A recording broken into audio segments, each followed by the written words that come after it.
Good afternoon. Welcome to Midcap Radar. I'm Reema Tendulkar. With me is Ekta Batra. And Ekta still holding on to those, all-time high levels. The Nifty is above 25,100. Hi, Reema. Well, yes, absolutely. You can't complain about the kind of, levels that we're seeing for the markets. Midcap index, however, has given up its gains. So just about flattened out at this point in time. But nonetheless, we have a lot of ground to cover in the next 30-odd minutes. These are top stories. Stocks push up with the Nifty at a new all-time high. IT, telecom and healthcare notch gains, while FMCG, metals and financials drag. Midcaps relatively underperform.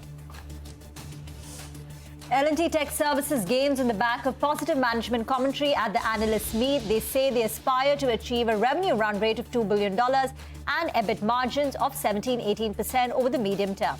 Brokerage house Motilal Oswal and Nuvama. Brokerage house Motilal Oswal is bullish.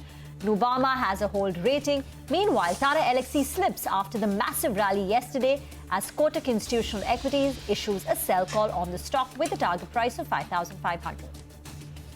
NBCC rallies after it announces that its board will mull a bonus issue on the 31st of August.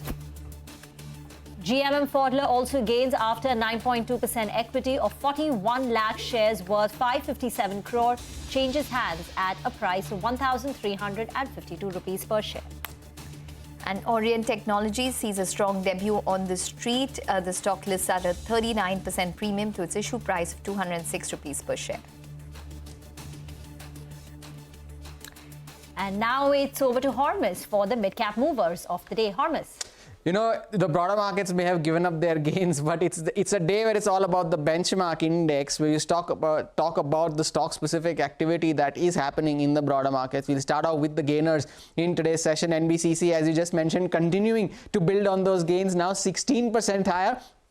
On the news of the bonus issue, Hutco is nearing 300 again, another 6% in today's session. IEX is having a good day now, almost 4.5%, and BSE slightly off the highs of the day, but still holding on to gains of around 3%. If it is large cap IT that is driving the index higher, it is mid cap IT that is not far behind as well. And L&T Tech, Coforge, Infosys, Persistent, all of them seeing very healthy gains between 2.5% to 4% in today's trading session. The Tata Group stocks were buzzing over the last few days, and they continue to remain in focus today as well. Not so much for Tata Technologies, but Tata Investment continues to move higher off the highs of the day, but still 4% up. But Tata Elxsi not having a good day at the office today, almost 6.5% lower, the top loser on the Nifty 500 in today's session. Stocks that are doing well on the back of strong volumes, and GMM Pfaudler, of course, had to be there considering the block deal that we saw early in the morning, and it's off the highs of the day, but still 6.5% higher. Engineers India is gaining 5% on very strong volumes, as is MapMyIndia and PNB Housing.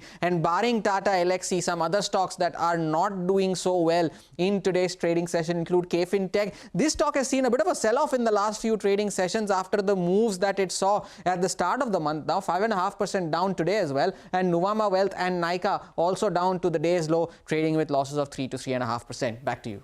Thank you very much for that. In the mid-cap space, Orient Technology, the new kid on the block, catches your attention. It's a small company. Its market cap has just crossed that 1,000 crore mark. It's seen a bumper listing. The issue price was 208, and the stock has gained nearly 100 rupees. It's now crossed the 300 rupee mark. It had seen very strong subscription. The company raised about 215 crore, a combination of fresh issue of 120 crore and an offer for sale.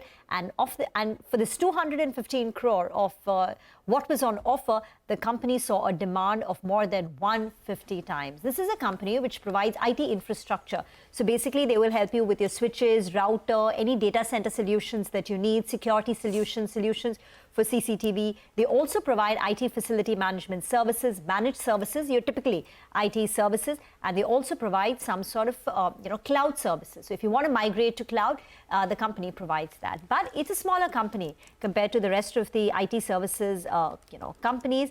Its top line growth last year was about 600 crore rupees. But that's about Orient Technology, the new kid on the block, having a fabulous day one. But now let's put the spotlight on electrical equipment sector. Now, BNP Paribas believes that Q1 FY25 industry revenue growth was very strong, for the entire sector, and it was fueled by a hot summer. So the room air conditioning business did very well. But to discuss the way forward, we have with us Niransh Jain, India analyst at BNP Paribas, joining in. Thank you, Niransh, for joining in. Let's break up this entire sector into different parts. You've got cables and wires, you've got room air conditioning. So, you know, for each of these three sectors that are there, can you tell us what the growth was like in the quarter gone by and what stood out for you? Yeah, hi. Thank you for having me on the show. So, see, overall, like as you said, the first quarter was a bumper quarter for the entire durable space, and this was mainly driven by the white goods. So, if like as you broadly categorize them into the three subsegments, like the white goods saw a very strong 40% plus kind of a revenue growth, mainly driven by the room air conditioning, where all the key listed players saw a very strong 40-50% kind of a growth, as well as the durables like fans, lighting. So these are the companies that also saw a very strong summer portfolio demand, and which led to a very strong growth of high double digits for these companies as well. On the other hand, for the cables and wires, the growth moderated this quarter, primarily led by some channel destocking in the wire segment because of a rise in the commodity prices during the quarter end, as well as there had been some decline in exports. So, like to summarize, this quarter was mainly led by a very strong performance across all the white goods as well as the ECD players. Okay, all right. Niransh, wanted to understand that what are you assessing when it comes to demand going forward in terms of the festive season? And hence, how would that weigh down in terms of what we can expect on numbers? Right. So see, if I just take a step back, so the overall B2C space has sort of suffered over the last 2 to 3 years, and this is primarily because of some softness in demand, because of the rising inflation, as well as there had been the higher inventory cost and some regulatory impact for these companies. So this company is coming out from that lullness period, and on the back of that, as well as a harsher summer, these companies delivered a very strong growth.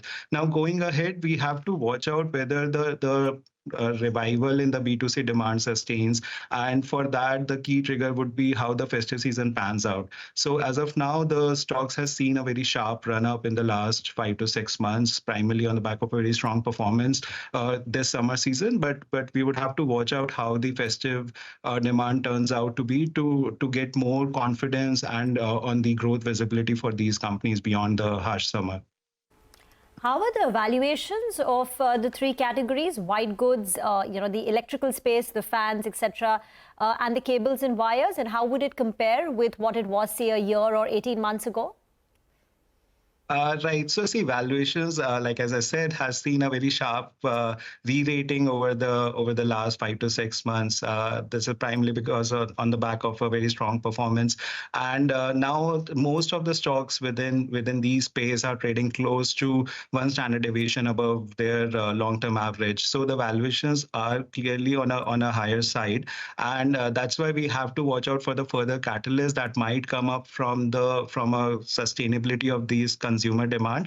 However, one thing I would like to highlight is that there is a strong real estate linked demand that is expected, which is also benefiting these stocks. So if that demand continues, I think these stocks might further re-rate. But as of now, we have to watch out for the further catalyst from these levels. Okay, all right. Why is Havells your top pick? Right. So see, within the space, as I said, like we continue to prefer Havells because of the further catalysts that we see emerging for this company.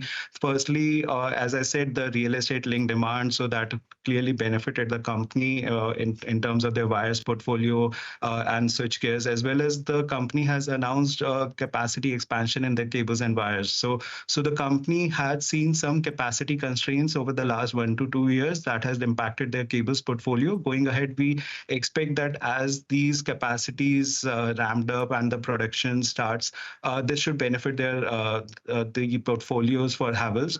And even if the B2C products don't see the sustainability of the demand. Okay, Niransh, we leave the conversation here for now. Thank you very much for joining in. So that's the word coming in on the consumer durable space. We will slip into a very short break. We'll come back and we'll invite the management of Keystone Realtors to discuss the company's outlook. The company's recently launched a large project in Thane with a gross development value of 1,700 crore rupees. So Boman Rustam Irani joins in on the other side.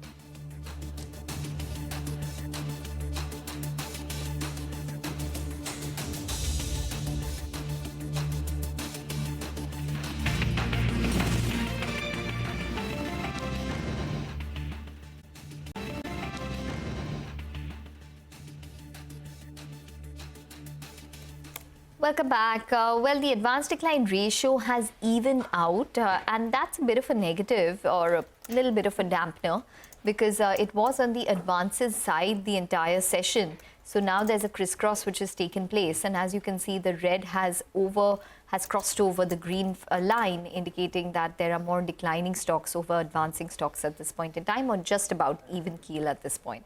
So that's what's taking place in terms of the broader market. The mid-cap index, like we mentioned, has come off from the day's high. So it's just about holding with a gain of around 66 odd points.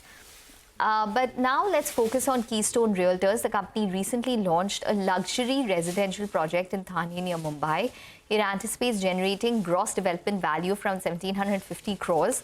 To discuss this, we have with us Boman Rustam Irani, who's the chairman and the managing director of Keystone Realtors with us. Mr. Irani, welcome to the show. Well, if you could just start by giving us a sense about this luxury residential project that you've launched in Thane. It's in partnership with Keppel. Can you just give us a sense? It has 440 odd units. What's the initial interest that you've seen in this particular project? Lovely. Thank you very much for having me on your show. We'd like to just state that the Mumbai real estate market at this moment in time is doing extremely well. And as far as Thane goes, Thane has become a sister city or an extension of Mumbai itself. And we are seeing that the luxurious side of development is also moving towards there. And there are local residents in that market who are looking for better development. Keppel is our partner. Keppel is the epitome of luxury as far as Singapore developments are concerned.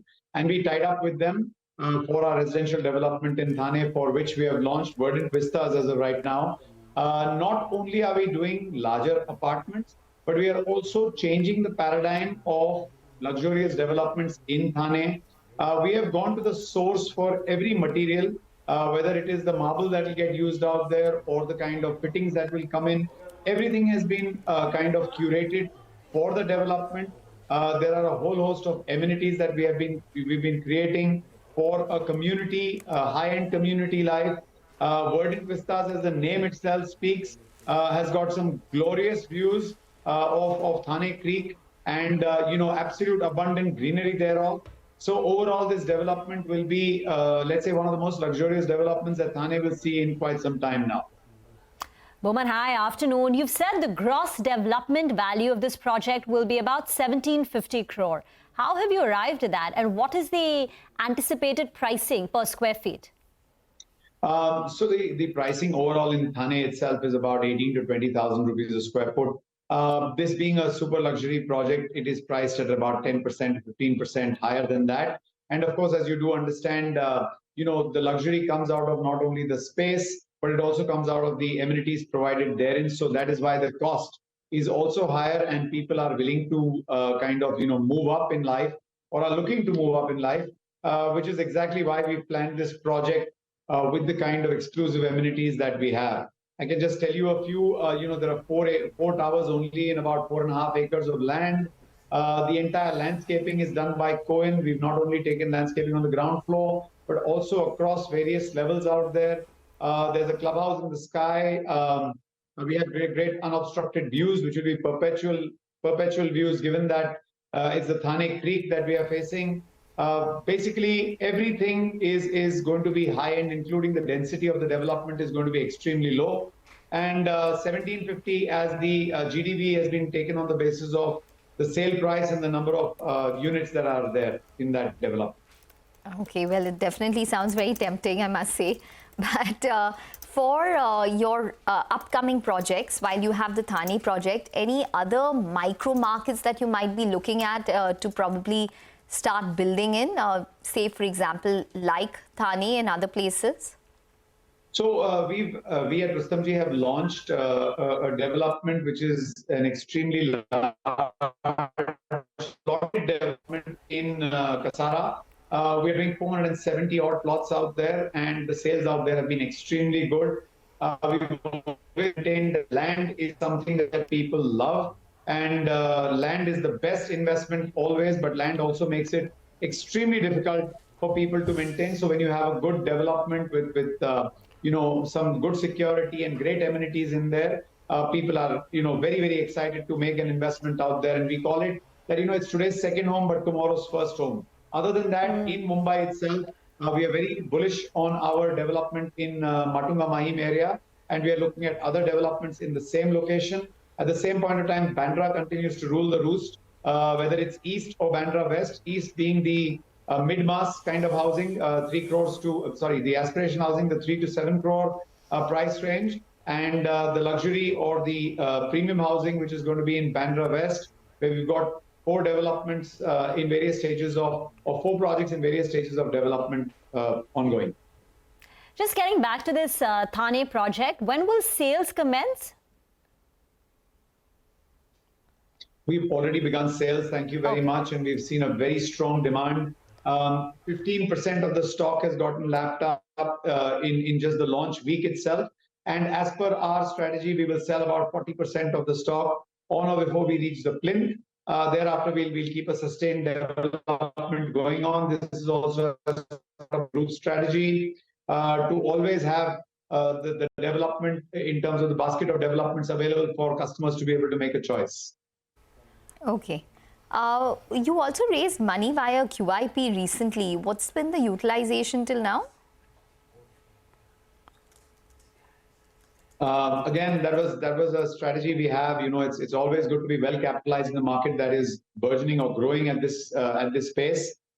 We decided to raise a QIP. We raised 800 crores in the last financial quarter, and this money has been put to use for the newer acquisitions that have taken place. As per our policy, our debt equity ratio, which we will allow at max, is 1:1. As of right now, we are, our gross debt is 0.4 or 0.24, and our net debt is 0. The idea is that all redevelopments in Mumbai are now getting extremely demanding, and we believe that redevelopments are the mainstay, and we've been extremely successful at it. And for that, it's always good to be sitting on a sizable amount of dry powder to be able to launch projects in time and get them going and keep them low on debt so that we are able to turn them around faster. So that was the reason of the QIP, and it's been an extremely successful move for us. Indeed, you told us, I think, during the Q1 numbers that it was 2.5 times of the kind of demand that was put up on offer. So very strong from long-only funds also. So you've always said that your guidance has been the 2 launches per quarter. So in the current quarter, it's going to be the Kasara project and this project, right? The Thane project? Or do you think this time you could do 3? So we've already done 3 in the first quarter. We've already done 2 in the second quarter. Might do 1 more. And whenever we give a guidance, we try and exceed that. And we've started becoming extremely consistent at that. So I'm very happy to state that at Rustomjee, we are living up to or crossing the targets that have been provided. Okay, so there's going to be 1 more launch in the coming quarter. Give us a sneak peek into that. And do you think you will be able to beat then your pre-sales guidance of 3,000 crore for the full year, given the numerous launches that you've had and how successful they've been? So again, thanks for that question. As of last year, we did almost a 40% growth in the sales, pre-sales that we did. This year, we've already given a guidance of 3,000, which is about 33% growth. But the way things go, and again, fingers crossed, we should be able to cross that guidance and again thrill our investors with the kind of launches and the pre-sales that we have. Again, Rustomjee has been extremely data-driven, and we always study the micro market that we are serving. There is a very large project that we are looking at launching in the next quarter, hopefully, which will be in the mid-mass in Dombivli. And in this quarter, we might do 1 more smaller project in the Bandra market itself. Okay. Well, before we let you go, the strength that we've seen in the real estate market just continues to grow. I'm just reading a couple of statistics indicating that Mumbai seen a 20.4% increase in sales as compared to the Indian residential real estate market, which has grown 29% in FY24. Specifically, do you expect this kind of scorching rate to continue in terms of growth? And what do you think prices would probably settle at or grow at?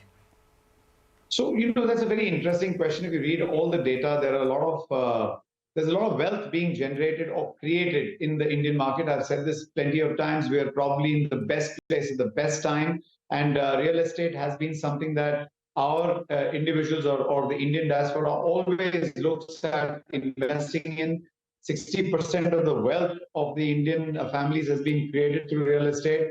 And real estate has become an extremely safe development or other avenue for investment after the advent of RERA. And people's interest in the Mumbai market particularly has been picked. And Mumbai and MMR stand to be about 42% of the total recognized residential real estate market of the country. And we being one of the strong developers and redevelopers out here, being one of the largest in terms of organized redevelopment, having housed more than 2,000 families by the end of this year, we are very well on our way to continually grow our strength in this market and show a positive growth. And on the customer side, we are not seeing any ebbing of demand. As a matter of fact, discerning consumers have started making it a point to kind of two projects cheek by jowl with each other will also find a remarkable price difference. But as far as I'm concerned, I always look at stability, and I do not believe in a very quick increase in prices, and I'm very happy when the prices are a lot more controlled. Okay, all right. Well, on that note, we're going to wrap it up as well. But thanks very much for joining in and speaking with us, Bowman. And, best of luck for your Thane project as well. Well, for the markets, it's just about higher by around 89 odd points for the Nifty. And currently, the Bank Nifty down around 40 odd points. That's probably the only sore point for today. Well, it's all the time that we have on Midcap Radar. Your stocks oh, sorry. We'll take a short break, but we'll be back with more. Stay tuned.